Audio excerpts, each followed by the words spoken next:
o assunto da aula de hoje é dilatação térmica. O grupo é composto por Santos Lima, Holanda e Liana Maia, mas a Liana não pôde comparecer novamente.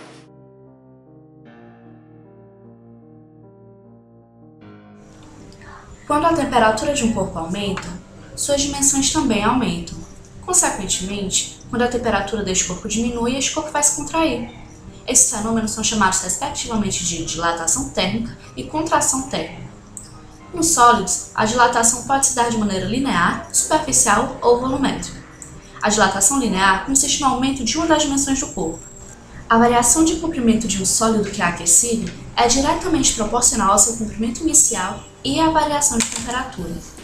É importante destacar que a variação de comprimento de um sólido também está diretamente ligada ao material do qual o sólido é feito. Um objeto feito de chumbo, por exemplo, sofrerá maior dilatação ao ser aquecido do que um feito de vidro comum, que, por sua vez, irá se dilatar mais do que um sólido qualquer feito de porcelana. O coeficiente de dilatação é diferente para cada material. Por exemplo, o chumbo.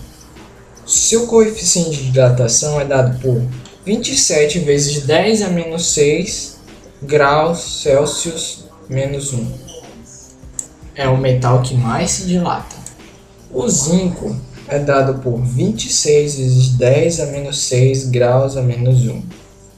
O alumínio é dado por 22 vezes 10 a menos 6 graus a menos 1.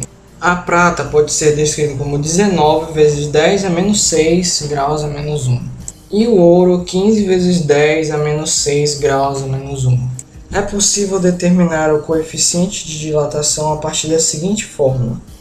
X é igual a ΔL sobre L0 é igual a Δθ. Ou seja, variação de comprimento sobre comprimento inicial vezes variação de temperatura. A dilatação relativa. A dilatação relativa de um corpo é a relação entre o valor da dilatação que este corpo sofre e o valor inicial de suas dimensões. Um exemplo. Quando dizemos que o tamanho de uma barra aumentou em 0,5%, isso significa que a variação de temperatura sobre a temperatura inicial é igual a 0,5, que de 100 é igual a 0,005.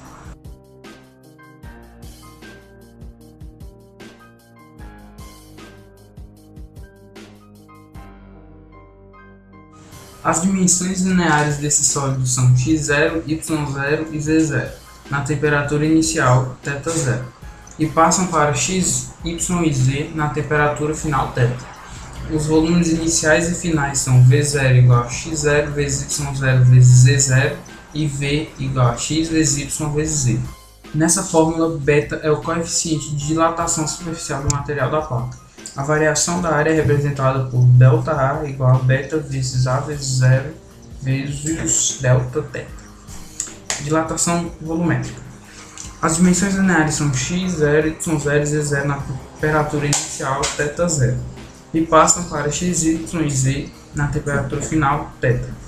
Os volumes inicial e final são V0 igual a x0 vezes y0 vezes z0 e V igual a x vezes y vezes z.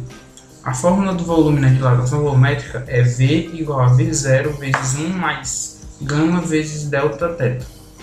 Nessa fórmula, γ é o coeficiente de dilatação volumétrica do material do sólido. A variação do volume é representada por ΔV igual a γ vezes V0 vezes Δθ. A dilatação dos líquidos segue a lei da dilatação dos sólidos.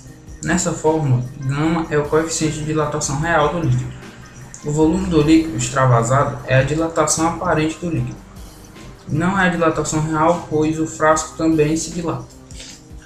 Sabendo a dilatação do frasco, é possível achar a dilatação real do líquido, representado por ΔV igual a ΔVAP mais ΔVF.